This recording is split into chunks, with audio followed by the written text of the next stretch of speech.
السلام علیکم ورحمۃ اللہ وبرکاتہ۔ ناظرین کرام، مفتی سلمان عزیز صاحب نے بہت ہی شاندار طریقے سے بیان دیے ہیں کہ ہم لوگ عید کی تیاری کرتے ہیں اور کپڑے خریدتے ہیں اور اس کی تیاری بھی کرتے ہیں، کپڑے کی شاپنگ کرتے ہیں، تو اس کو کرنا کیسا ہے اور کس طریقے سے کرنا چاہیے، مفتی سلمان عزیز صاحب نے بہت ہی شاندار طریقے سے اس کے بارے میں بتائے ہیں۔ میں چاہتا ہوں کہ مفتی سلمان عزیز صاحب کی بیان کو آپ ضرور سن کر کے جائیں، تو آئیے اس پوری ویڈیو کو آپ پہلے دیکھیں۔ تم عیدوں کے وقت یہ احساس کا واقعہ نہیں سنتے جب میرے آقا صلی اللہ علیہ وسلم عیدگاہ جا رہے تھے، بیچ میں ایک یتیم بچے کو دیکھا جو پھٹے پرانے کپڑے میں تھا۔ حضور نے اس سے پوچھا کیا تیری عید نہیں ہے؟ اس بچے نے کہا عید تو ہے لیکن میرے بابا نہیں ہے۔ تم مارکیٹ جاتے ہو آج رمضان کی عیدوں کی تیاری کے لیے، دیکھتا ہوں مارکیٹ بھری رہتی ہے، اپنے بچوں کی من پسند کپڑے خریدتے ہو، چاہے وہ جتنے مہنگے ہوں جیسے بھی ہوں، نہیں لیکن عید میں میرے بچوں کو خریدنا ہی ہے، اور ایکسٹرا بھی خریدتے ہیں۔ لیکن تمہیں پتہ ہے کئی گھر ایسے ہیں جن کے بچے اپنے ماں باپ سے بول بھی نہیں سکتے کہ اس مہینے ہمیں کپڑے لائے، نہیں لا سکتے۔ کیا یہ احساس کسی کے اندر ہے کہ جب میں شاپنگ کروں تو ایک ڈریس ایکسٹرا لے لوں، ایک نیا جوڑا ایکسٹرا لے لوں، تاکہ میں وہاں تک پہنچا دوں جس کے بچے کے باپ کے اندر خریدنے کی طاقت نہ ہو، تاکہ عید میں وہ بھی ہمارے ساتھ شامل ہو سکے؟ کیا تم عیدوں کے وقت یہ احساس کا واقعہ نہیں سنتے جب میرے آقا صلی اللہ علیہ وسلم عیدگاہ جا رہے تھے، بیچ میں ایک یتیم بچے کو دیکھا جو پھٹے پرانے کپڑے میں تھا۔ حضور نے اس سے پوچھا کیا تیری عید نہیں ہے؟ اس بچے نے کہا عید تو ہے لیکن میرے بابا نہیں ہے، میرے بابا نہیں ہے، وہ شہید ہو چکے ہیں، مجھے پہنانے والا کون ہے آج؟ وہ کائنات کے آقا و مولا جو انیس بے کساں ہے، چارہ ساز درد منداں ہے، اس یتیم کو اٹھا کر اپنے گھر لائے اور اپنے ہاتھوں سے نہلایا، حسنین کریمین کے کپڑے پہنائے، عیدگاہ جانے کے وقت واپس آ کر کے، اور پھر اس بچے کو اپنے کندھوں پر سوار کر کے عیدگاہ لے جانے لگے۔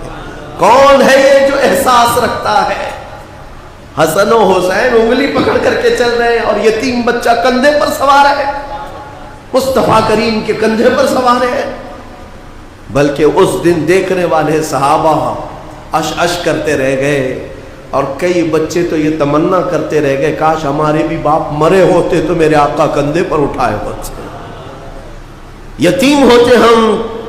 میرے عزیزو، یتیموں کا حقیقی اس دنیا میں کوئی چارہ ساز درد منداں ہے، بے قصوں کا انیس کوئی ہے تو میرے مصطفیٰ کی ذات، اور انہوں نے پورا نظام تمہیں دیا ہے۔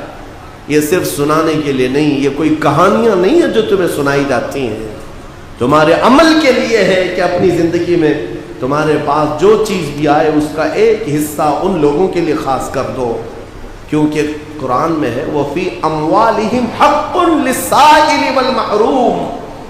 غریب لوگ قیامت کے دن مقدمہ کریں گے، مولا ہم کو تو نے کیوں نہیں دیا مال، ہم کو مال نہیں دیا، ہمارے پاس اتنے اسباب نہیں تھے۔ رب تعالیٰ فرمائے گا تمہارا مال بھی دیا تھا امیروں کے پاس، تو غریب کہیں گے انہوں نے تو ہمیں نہیں دیا، ان کے پاس میں نے تمہارا حق رکھا تھا، تو کہیں گے ہمارا حق تو انہوں نے دیا ہی نہیں زندگی پر، وہ خود کھاتے رہے۔ اس بات پر ان امیروں کی پکڑ ہوگی، میں نے تمہیں جو مال دیا تھا وہ سب تمہارے عیش کے لیے نہیں، مانگنے والے اور محروم لوگوں کا حق بھی میں نے تمہارے مال میں رکھا تھا۔ تم یہ سمجھتے رہ گئے کہ سارا مال ہمارا ہے، کیوں دیں گے ہم دوسروں کو؟ جس قدر دو گے اللہ اتنا نوازے گا، اس کا وعدہ برحق ہے، اس کا وعدہ برحق ہے۔ اللہ تعالیٰ فرماتا ہے بنی آدم تم مجھے دے دو اپنا صدقہ، میں تمہارے صدقے کی ایسی حفاظت کروں گا کہ قیامت تک نہ جلے گا نہ گھٹے گا۔ جب سب سے زیادہ تجھے حاجت ہوگی اس دن میں قیامت کے دن تیرا سارا مال نفع کے ساتھ لوٹاؤں گا، نیکیوں کے ساتھ لوٹاؤں گا، یہ اللہ کا وعدہ ہے، حدیث میں ہے۔ لیکن یہاں لوگوں کو ایسا لگتا ہے کہ ہم کچھ دے دیں گے تو گھٹ جائے گا۔ میرے عزیزو، ایکسٹرا خیرات کرنا تو دور کی بات ہے، 2.5% جو زکوٰۃ ہے وہی لوگوں کی باقی رہ گئی ابھی، 2.5% یہ نہیں نکال پاتے، دوسرا کیا خیرات کریں گے؟ اللہ نے 97.5% 97.5 آپ کے پاس چھوڑ دیا ہے کہ یہ سب مال تمہارا ہے. 2.5 خالی دے دو اللہ کی راہ میں. اس پر بھی لوگ سانپ کی طرح بیٹھے ہوئے ہیں. کتنوں کی تو زکات نہیں نکلتی. ہیلے بہانے کہ ہمارے مال میں کیا اس پر بھی زکات ہوگی, اس پر بھی زکات ہوگی. 2.5% کے لیے کتنے بہانے آتے ہیں. لوگ اس قدر پوچھتے رہتے ہیں. تم جب رات کے وقت عیاشی کرنے کے لیے جاتے ہو تو کسی سے سوال نہیں کرتے کہ یہ مال اتنا دوں یا نہیں دوں, اتنے کی ہوٹل بازی کروں یا نہیں کروں. کسی سے نہیں پوچھتے. اپنے من پسند چیزیں خریدنے کے لیے مارکیٹ میں جائیں تو کسی سے نہیں پوچھتے. لیکن اس کے لیے کئی مسائل پوچھے جاتے ہیں. کیا اس پہ بھی زکات ہے, اس پہ بھی ہے. سونا ہے, چاندی ہے, مال تجارت ہے, دکانوں میں جو تمہارے مال رکھا ہوا ہے اس پر زکات ہے. ہر سال زکات ہے. تم نے اپنی دکان میں 10 لاکھ کا مال رکھا ہے تو اس پر زکات ہے. 1 لاکھ کا مال رکھا ہے اس پہ زکات ہے. اور تمہارے گھر میں سونا اور چاندی جو جمع ہے اس پر زکات ہے. مسلسل میرے پاس سوال آتے ہیں کہ سونا بھی ہے ہمارے پاس, چاندی بھی ہے, لیکن پیسہ نہیں ہے, زکات کیسے دیں گے؟ میاں کیوں رکھے ہو پھر سونا چاندی, اس کو کاٹ کے دو زکات. اگر پہننے کا اتنا شوق ہے تو پھر زکات بھی دو, ورنہ یہ مال قیامت کے دن تمہارے گلے کا سانپ بنا جائے گا. اور قبر میں ایک سانپ اس پر مسلط کیا جاتا ہے جو زکات دبا کر کے رکھتا تھا. وہ اس کی ناک کی ہڈی کو قیامت تک چوستا رہے گا وہ سانپ, اور وہ ہٹانے کی کوشش کرے گا میت کہ ہٹ جا. تو سانپ اس سے کہے گا کہ کیوں تو مجھے ہٹاتا ہے, میں تیرا وہی پسندیدہ مال ہوں جس کو تو دبا کے رکھتا تھا.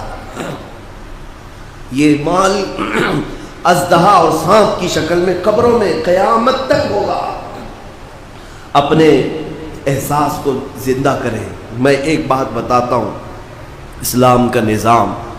میرے آقا صلی اللہ تعالیٰ علیہ وسلم مسجد نبوی سے باہر نکلے. حضرت ابو ہریرہ کہتے ہیں میں اس دن بہت بھوکا تھا, سوچا کہ حضور سے شکایت کر دوں. جب میں باہر نکلا حضور نظر آ گئے. میں نے کہا یا رسول اللہ پیٹ. انہوں نے دکھایا پیٹ. حضور پاک صلی اللہ تعالیٰ علیہ وسلم نے اپنا جبہ اٹھایا تو 2 پتھر بندھے ہوئے تھے. کہا ابو ہریرہ میرے گھر میں بھی 3 دن سے کھانا نہیں بنا ہے, لیکن چلو میں تمہیں ساتھ لے کر چلتا ہوں, کچھ کھلا دیں. ساتھ ابو ہریرہ چلتے رہے. سیدھے حضور پاک صلی اللہ علیہ وسلم حضرت ابو ایوب انصاری کے مکان پر گئے. یہ صحابی حضور کے میزبان جو پہلے مدینے میں میزبان تھے, ان کے گھر گئے. حضرت ابو ایوب کو پکارا کہاں ہے.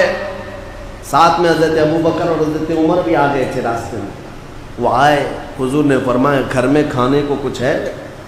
اس صحابی نے کہا یا رسول اللہ بکری کا ایک چھوٹا بچہ ہے, ذبح کر دوں اگر آپ کو حکم ہے. آپ نے فرمایا ذبح کرو. ذبح کر کے سالن بنایا گیا. سالن بنایا. یہ 4 مہمان ہیں. حضور پاک صلی اللہ علیہ وسلم, حضرت ابو ہریرہ, حضرت ابو بکر, حضرت عمر دسترخوان پر بیٹھے ہیں. حضرت ابو ہریرہ کہتے ہیں لذیذ سالن بنا تھا. کئی دنوں کے بعد تو گوشت کے سالن کی خوشبو آئی. جب دسترخوان پر آیا میرے آقا صلی اللہ تعالیٰ علیہ وسلم نے ابو ایوب سے کہا ایک اور کٹوری ہو تو لاؤ, سالن کو آدھا کرو. سالن کو نکالنے کے بعد میرے آقا فرماتے ہیں جاؤ میری بیٹی فاطمہ کے گھر دے آؤ, پچھلے 9 دن سے اس نے کچھ نہیں کھایا, 8 دن سے فاقہ چلتا ہے. بہرحال وہ اہل بیت کا گھرانہ ہے, رسول اللہ کے عطرت ہے. لیکن بتانا یہ ہے کہ میرے آقا اس دسترخوان پر بیٹھ کر کے بھی احساس رکھتے ہیں کہ کس کے گھر میں کھانا نہیں ہے. ہمارے گھروں کے اندر آج جس طرح سے مرغن غذائیں کھائی جا رہی ہیں, کیا کبھی احساس کیا کہ کوئی اور بھوکا ہوگا؟ اس ماہ پاک میں اپنے ہاتھوں کو کشادہ کر دو اے مومنو. اللہ دینے والا ہے, جتنا تم دو گے اس سے کئی گنا زیادہ اس کا وعدہ ہے, وہ تمہیں نوازے گا, 70 گنا زیادہ نوازے گا. عبداللہ ابن مبارک فرماتے ہیں میں حج پہ چلا. حج کسے کہتے ہیں؟ پیسے جمع کر کے حج کے لیے جاتے ہیں لوگ. اس زمانے میں بھی حضرت عبداللہ ابن مبارک کہتے ہیں میں پیسے بہت دنوں سے جمع کیا تھا, حج پہ جانا تھا, اور جب قافلہ نکلا تو مال لے کر کے میں بھی حج پہ نکل پڑا. قافلے اس وقت اونٹوں کے قافلے, گھوڑوں کے قافلے ہوتے. کہتے قافلہ ایک منزل پر پڑاؤ کیا رات کو, میں وہاں پر رکا رہ گیا, اور صبح میں اٹھ کر کے وضو کی غرض سے تلاشتے ہوئے میدان کی طرف آیا تو کچرے کا ایک ڈھیر پڑا ہوا تھا جس میں لوگ کوڑا کرکٹ پھینکتے. حضرت عبداللہ ابن مبارک کہتے ہیں اس کچرے کے ڈھیر کے پاس میں نے ایک 8 سال کی بچی کو دیکھا جو کچرا ادھر ادھر کر رہی ہے, ادھر ادھر کر رہی. تھوڑی دیر کے بعد عبداللہ ابن مبارک کہتے ہیں اس بچی کے ہاتھ میں ایک مری ہوئی چڑیا آئی. چڑیا مر کر کے پڑی ہوئی تھی. اس چھوٹی سی بچی نے اٹھایا, اس کے پر کھینچے اور چبا کر کھانے لگی, اور دوڑ کر کے اپنے گھر کی طرف جا رہی تھی جو جھوپڑی میں تھی. عبداللہ ابن مبارک کہتے ہیں میں اس کے پیچھے پیچھے ہو لیا. وہ لڑکی گئی تو اپنے گھر میں اس کا چھوٹا بھائی بھی ہے, اس کو کھلا رہی ہے مری ہوئی چڑیا. آپ نے اس بچی کو پکڑ لیا اور کہا بیٹا یہ مری ہوئی چڑیا ہے, اسے تو کھا رہی ہے؟ وہ بچی رونے لگی, بابا کیا اسلام 4 دن کی بھوک کے بعد بھی مری ہوئی چڑیا کھانے کی اجازت نہیں دیتا؟ ہمارے گھر میں اس کے علاوہ ہے کیا جو ہم کھا کر کے اپنے حلق کو ترک کریں؟ 4 دن کے فاقے کے بعد بھی ہم مری ہوئی چڑیا نہیں کھا سکتے. عبداللہ ابن مبارک کی آنکھیں بھیگ گئیں. آپ نے اپنے حج کے سفر کا جتنا مال تھا, جو پیسے تھے, سب ایک چادر میں جمع کیا اور سب اٹھا کر کے اس بچی کو دے دیا. کہا بیٹا اس سے تو اپنی زندگی گزار, آئندہ مری ہوئی چڑیا کبھی نہ کھانا. پورا مال دے دیا. اب حج پہ جانے کے لیے پیسے بھی نہیں ہیں. قافلہ چل پڑا, لیکن عبداللہ ابن مبارک بیچ راستے سے اپنے گھر چلے آئے. لوگ کہتے رہے, لوگ کیا بولیں گے, حج پہ گئے, نکلے بڑی شان سے اور بیچ راستے سے تم لوٹے جا رہے ہو, حج پہ نہیں جاؤ گے؟ عبداللہ ابن مبارک نے کہا میرا حج ہو گیا, میرا حج ہو گیا. میرے مصطفیٰ کی امت کے غریب کے حلق کو تر کرنا یہ میرا حج ہے. چلے آئے واپس. حج کا موسم نکل گیا. جو خراسان سے, جو ان کے علاقے سے حاجی گئے تھے حج کے لیے, وہ حج کر کے جب واپس لوٹے تو لوگ پوچھ رہے تھے حاجی صاحب کیسا رہا حج؟ تو ہر کوئی کہہ رہا تھا ہمارے حج کا کیا کہنا, ہم عرفات میں عبداللہ ابن مبارک کے ساتھ دعا کر رہے تھے, مینا میں عبداللہ ابن مبارک کے ساتھ کنکریاں ماری ہیں, ہم طواف کعبہ میں عبداللہ ابن مبارک کے ساتھ تھے. ہر حاجی کہہ رہا ہے ہم عبداللہ ابن مبارک کے ساتھ تھے, جبکہ گاؤں والے دیکھ رہے ہیں کہ عبداللہ ابن مبارک تو یہی موجود تھے. لوگ جا کر کے پوچھتے ہیں یہ کیا ماجرا ہے؟ ہر کوئی کہہ رہا ہے کہ آپ کے ساتھ حج کیے, ہم تو آپ کو یہاں دیکھ رہے ہیں. ان کی آنکھیں بھیگ گئی اور کہا مولا میرا قادر مطلق ہے.